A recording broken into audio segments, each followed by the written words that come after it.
What were you doing at 12 years old? Worried about homework? Sneaking snacks before dinner? Arguing with your parents about bedtime? Now imagine this instead. You're standing on the deck of a battleship in the middle of the Pacific Ocean. The sky is on fire. Searchlights slice through smoke. Metal screams as shells rip into steel. And you're loading anti-aircraft rounds as fast as your arms can move. You are 12 years old. World War II was the deadliest conflict in human history. Over 70 million people would die. Entire cities would vanish. Nations would collapse. But hidden inside those massive statistics were children. Not refugees, not observers, soldiers. This is the story of 3 boys who fought in 3 of the bloodiest battles of the war, and how history almost forgot them. His name was Calvin Graham. In 1942, America was still reeling from the shock of Pearl Harbor. The Pacific Fleet had been crippled. Japanese forces were sweeping through Southeast Asia. The Philippines were falling. Hong Kong had surrendered. The headlines were grim. And in Texas, a 12-year-old boy read every one of them. Calvin's life at home was already broken. His father had died. His mother remarried a man who abused him. Home wasn't protection. It was something to escape from. So Calvin worked. He sold newspapers. He slept at friends' houses. He watched men twice his age enlist to fight. And something inside him decided, if the world was on fire, he would step into it. There was just one problem. He was 12. 5'2", 125 pounds. And he still had baby teeth. But Calvin didn't see obstacles. He saw a war. He forged his mother's signature, stole a notary stamp, and walked into a Navy recruitment office. Somehow, he made it through the paperwork. Then came the physical exam. The dentist looked inside his mouth and frowned. "You still have baby teeth." Calvin didn't back down. "So do some of the boys you just approved." For a moment, the room went quiet. Then the dentist sighed. "Fine, you win." 6 weeks later, Calvin boarded the USS South Dakota. At the time, the South Dakota was one of the most powerful battleships in the US Navy, armed with massive 16-inch guns and heavy anti-aircraft batteries. It was built to survive punishment. It would need to. By October 1942, the ship was thrown into the Battle of Santa Cruz, part of a brutal campaign for control of the Solomon Islands. Japanese aircraft swarmed the American fleet in waves. Bombs exploded across the decks. The ship's captain was knocked unconscious. 2 sailors died. Calvin kept loading shells. He should have been losing baby teeth in a classroom. Instead, he was losing them on a warship. But Santa Cruz was only the beginning. The real nightmare came at Guadalcanal. By November 1942, both the United States and Japan understood something critical. Whoever controlled Henderson Field on Guadalcanal would control the Pacific supply routes. The island became a death trap. On the night of November 13th, the naval battle began. Darkness. No moon. Only radar and instinct. Then disaster struck. The South Dakota suffered an electrical failure. Its system shut down. Its guns went silent. In the pitch-black ocean, it became a floating target. Japanese searchlights snapped on. Then came the barrage. 26 hits in 4 minutes. Steel tore apart. Fire spread. Men screamed in the dark. Shrapnel slammed into Calvin's face. Teeth shattered. Blood filled his mouth. But he didn't retreat. He grabbed belts from fallen sailors and used them as tourniquets on the wounded. He ran through fire and smoke, dragging injured men to safety. He was 12. "That night aged me," he would say decades later. The South Dakota barely survived and limped back to New York for repairs. Calvin received the Bronze Star, the Purple Heart. For a moment, he was a war hero. But war doesn't end cleanly. His mother discovered the truth. she called the Navy. Instead of praise, Calvin was arrested. 3 months in the brig, dishonorably discharged, medals stripped, no veteran benefits. After surviving one of the most violent naval battles of the war, he was punished for being too young to fight in it. You would think that would be the end of stories like this. It wasn't, because somewhere else in America, another boy was already planning his own escape into war.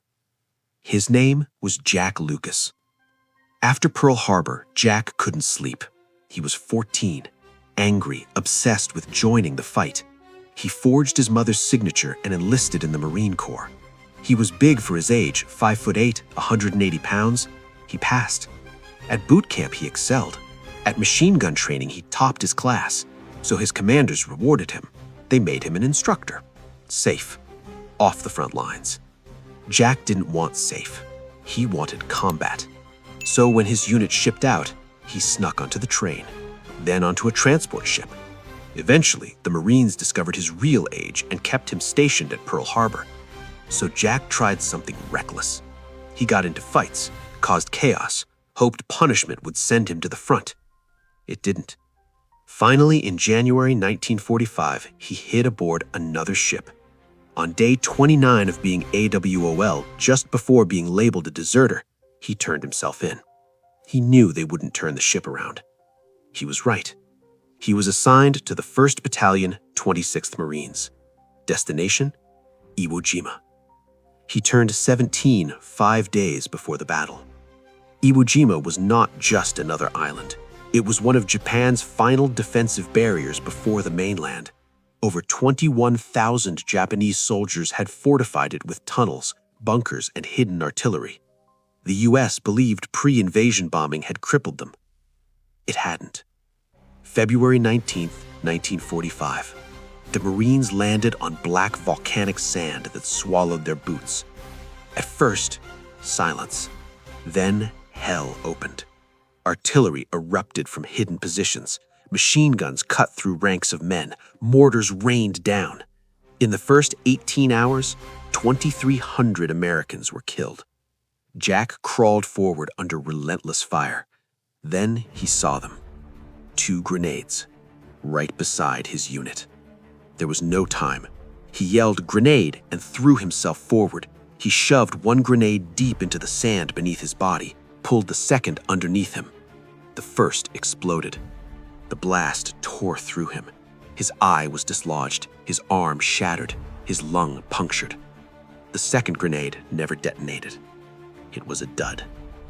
Most 17-year-olds worry about graduation. Jack was preparing to die. A medic spotted him still moving. 22 surgeries saved his life. Over 200 fragments of shrapnel remained in his body. He became the youngest Marine in World War II to receive the Medal of Honor. And yet, he was still a teenager. If that shocks you, the last story will hit even harder, because the youngest of them all was 6 years old. Sergey Aleshkov lived in a small Soviet village in 1942. On the Eastern Front, Germany's invasion of the Soviet Union had turned into one of the most brutal campaigns in history. Entire villages were wiped out. One of them was his. German soldiers stormed in. They executed civilians. Sergey watched his older brother hanged. He watched his mother shot while trying to protect him.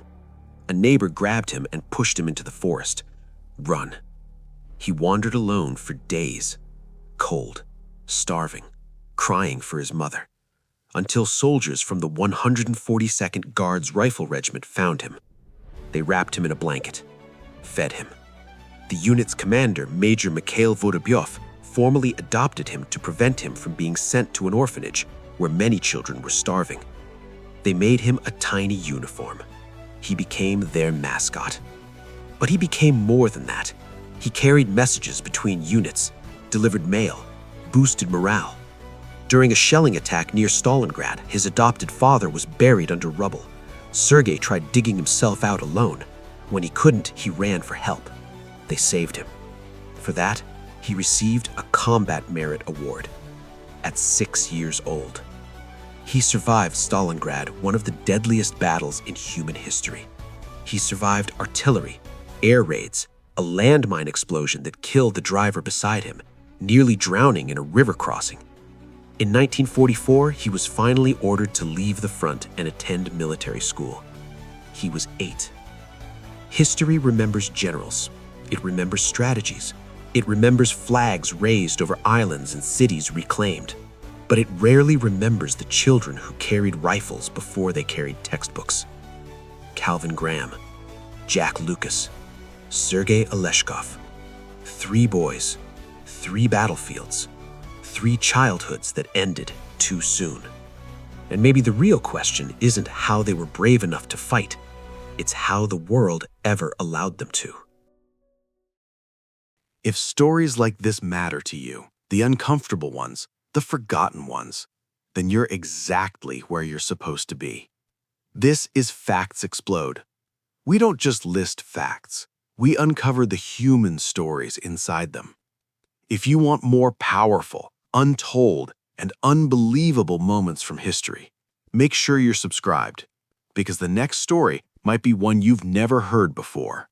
And trust me, history still has a lot left to reveal.